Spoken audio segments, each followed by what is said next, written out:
study of corporate fraud. Protasco Bhd was founded by Hasnur Rabian bin Ismail and Chong Ket Pen in the year 1991.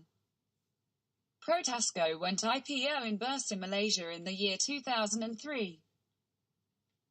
The joint executive directors each held about 13% and 13.14% respectively in Protasco shares as per Annual Report 2004. The company is an investment holding company, with core business in road maintenance, engineering services, construction, property development, trading, education and others. The word founders doesn't mean sole owners of the company.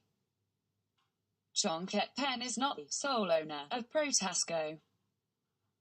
According to Bursa Malaysia announcements, he is a salaried director, which is a staff of Protasco, having 13.14% shares after Protasco IPO. Who was involved? The potential fraud in Protasco could involve 2 current directors and 2 staffs in Protasco, namely Datuk Seri Chong Ket Pen, which is the executive director of Protasco, Tan Sri Hadin and Abdul Jalil, which is the chairman of Protasco, Datuk Kenny Chong the Nen, which is the son of Chong Ket Pen and staff of Protasco, and Ho Chun Fat, which is the financial officer of Protasco. The victims include 2 former directors of Protasco includes Datuk Tapor Yi and Datuk Oi Kokon. Both were controlling share owners of Protasco during material time. The 2 business entities involved are Protasco Bhd and the Indonesia oil and gas company PT Anglo-Slavic Utama, or PT ASU. Who and how it started? According to Bursa Malaysia announcements, Chong Ket Pen was technically demoted on the 26th of June 2012, with few new directors being appointed by controlling shareholders into the board of Protasco Bhd. Chong Ket Pen is desperate and in need to find a new boss, or new controlling shareholders, for Protasco, in order to save his career and set himself back into the board control. On the 3rd of November 2012, Chong Ket Pen found 2 new controlling shareholders, Datuk Tay and Datuk Oi. Evidence from Bursa Malaysia proven that after Datuk Tay and Datuk Oi purchased substantial shares of Protasco, the newly appointed directors have resigned, and Chong Ket Pen did become the one and only executive director of Protasco thereafter. Fact findings. In search of evidence of Chong Ket Pen and Protasco which potentially committed fraud involving $55 million, or about Ringgit Malaysia 200 million, with a breach of contract with PT ASU, fraud analysis could be categorized as follows. Fraud and cheating.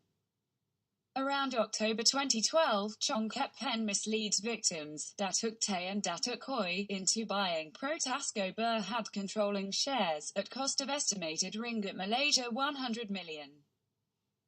Such huge investment would only happen if Datuk Tay and Datuk Oi could become the Protasco controlling share owners.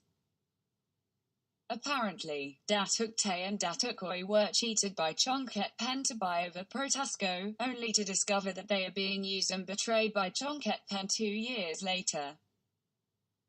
Chong Ket Pen also cheated the victim, PT ASU, into selling oil and gas asset to Protasco for $55 million, or about Ringgit Malaysia 200 million, and later being misled to sell cheap and suffered a loss of $23 million, or Ringgit Malaysia 90 million. And eventually being given an excuse and terminated the agreement. PT ASU further suffered a loss of $65 million, or about Ringgit Malaysia 250 million, oil and gas economic value. Such scientific oil and gas reserves due diligence reports were single-handed by Chong Ket Pen and his son Kenny Chong the Nen. The basic question of who was careless in due diligence, if any, and if there is an element of fraud, why Chong Ket Pen did not voice out to Protasco owners Datuk Tay and Datuk Oi. Chong Ket Pen not only did not verify with Datuk Tay and Datuk Oi, he further completed the due diligence, manufactured second and third amendment agreements, and transferred oil and gas asset PTASI to Protasco. It would be strange not to believe these all are part of Chong Ket Pen's plan to put blame on Datuk Tay and Datuk Oi from the very beginning. These questionable elements become a proof of fraud intention. Made false statutory declaration to file false police report. Chong Ket Pen induced and misled the victim, Protasco, former staff to file fake statutory declaration, and used the fake material to file false police report. The Star newspaper announced the Attorney General and court decision to discharge Datuk Tay and Datuk Oi from all charges have proven that Chong Ket Pen did make a false report to defraud Datuk Tay and Datuk Oi. From the criminal perspective analysis, what Chong Ket Pen could have planned and done has caused Protasco the loss of ringgit Malaysia's 64 million investment, and in breach of $55 million, or about ringgit Malaysia 200 million, Protasco agreement. Just to make way for Chong Ket Pen to take control of Protasco. Bursa Malaysia announcement has shown that Chong Ket Pen, after September 2014 potential malicious lawsuits on Protasco de facto share owners Datuk Tay and Datuk Oi, did successfully taken control of Protasco board. More devastating is the evidence from Bursa Malaysia annual reports that proven Chong Ket Pen's fraud could be true when Chong Ket Pen increased his salaries to unrealistic ringgit Malaysia 4 million per year, as well as questionable increase of Protasco shareholdings from 13.14% to 25.5% within a short period of time. With such huge personal benefits enjoyed by Chong Ket Pen, the reason for the fraud becomes apparent and wrap up the missing puzzle in motives of fraudulent behavior profiling. Sworn false statement. Chong Ket Pen used false allegation to victimize Datuk Tay and Datuk Oi with alleged false sworn statement, which resulted in questionable criminal charges on them, has now proven it all could be part of a fraud scam. On September 2017, Attorney General and Judge discharged victim Datuk Tay and Datuk Oi from all charges. Evidence proved the victims are not shareholder or director, nor interest party to the allegations. Who filed these false police reports using the fake material? Does the one and only executive director of Protasco Bhd, Mr. Chong Ket Pen, endorse or instructed such fraudulent act? Or perhaps part of a bigger cover-up? The answer is clear and shall expect answers from the relevant authorities pertaining to such fraud. Could he spot the real culprit? When did the frauds happen? Firstly, this fraud happens from October 2012 until September 2014. Secondly, according to Bursa Malaysia and news reports, on the 3rd of November 2012, Chong Ket Pen personally signed the transaction agreement. Today, it's proven that Chong Ket Pen signed an agreement he has no intention to honor. Could this be a clear element of fraud? Thirdly, the false statement was announced on the 28th of December 2012 on Bursa Malaysia. Chong Ket Pen did not disclose to Protasco Bhd board he has personal interest in the 3rd of November 2012 agreement pertaining to his personal benefits when purchase of Protasco controlling shares took place in exchange for purchase of oil and gas asset, which will result in benefiting Chong Ket Pen himself to regain Protasco board control. The agreement stated clearly Chong Ket Pen has to seek board and relevant authorities' approval, if required by law, which he did not.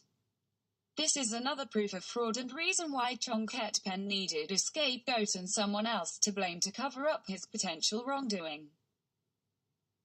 Chong Ket Pen also did all the due diligence himself, made payments and transferred oil and gas asset PTASI to Protasco.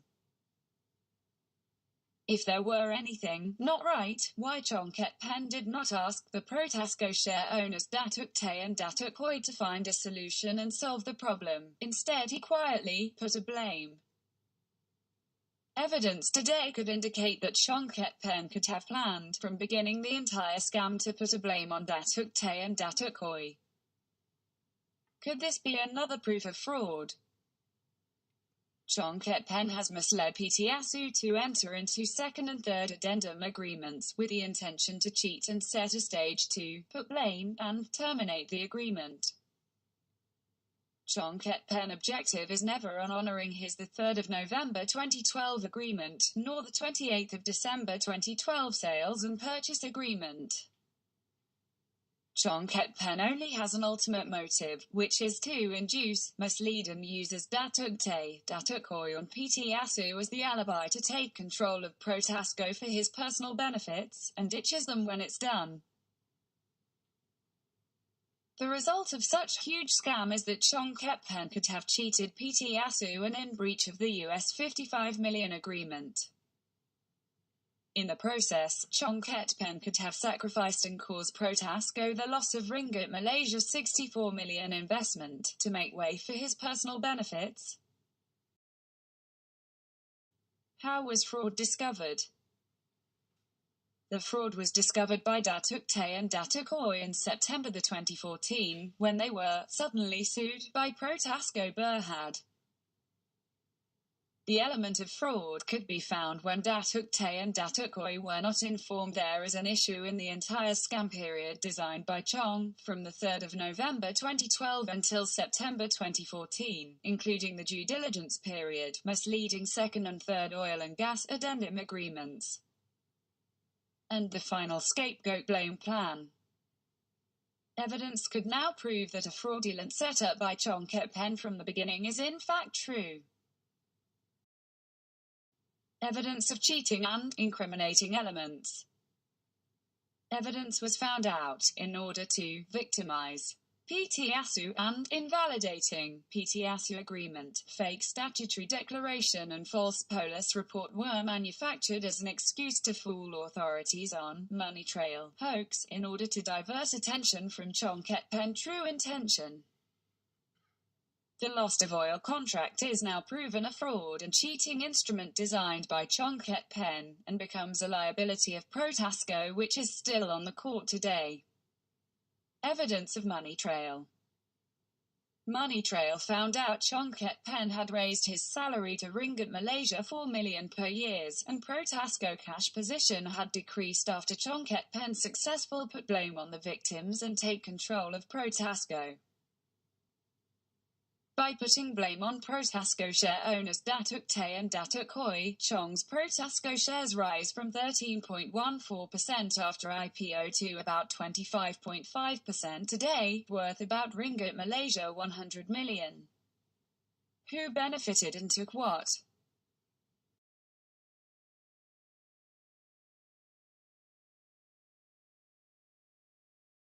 As of the date of the study report, Chong Ket Pen is still in control of the ill-gotten Ringgit Malaysia 400 million asset Protasco Bhd, drawing over Ringgit Malaysia 4 million salaries, and God knows what else could go missing inside Protasco. Can he spot the big elephant in the room? What do you think?